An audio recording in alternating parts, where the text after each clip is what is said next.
what are the approaches for valuation of intangible assets? As I said earlier, answer is not different. The approaches for valuation of intangible assets are same as they were in case of the tangible assets or in case of the other assets that we discussed earlier. Cannot be different. Cannot be different. So the approaches are still the same. It is the income approach, market approach, cost approach.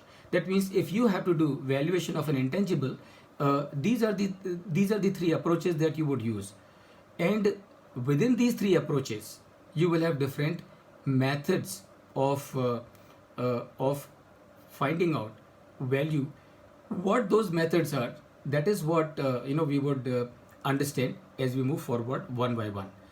Under the income income approach, the first method is relief from royalty method.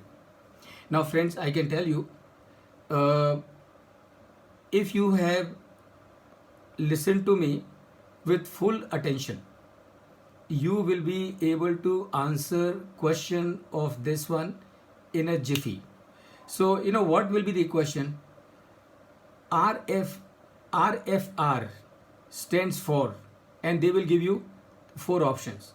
One of them will be relief from royalty, and I'm sure the fact we are discussing it in the context of intangible valuation, you would be very easily able to answer. And once you understand as to what this method is, you would be able to answer it even faster.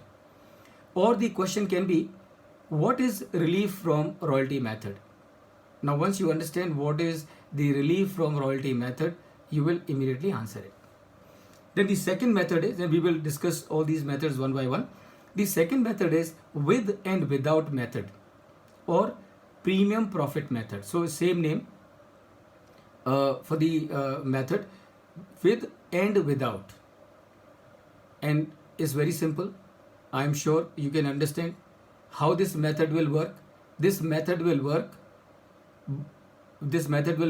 by doing the valuations. How? Do the valuation of the business with the intangible assets, and do the valuation of the business without the intangible of assets, and the difference becomes your with and without, and that is the second method that you have under the income approach.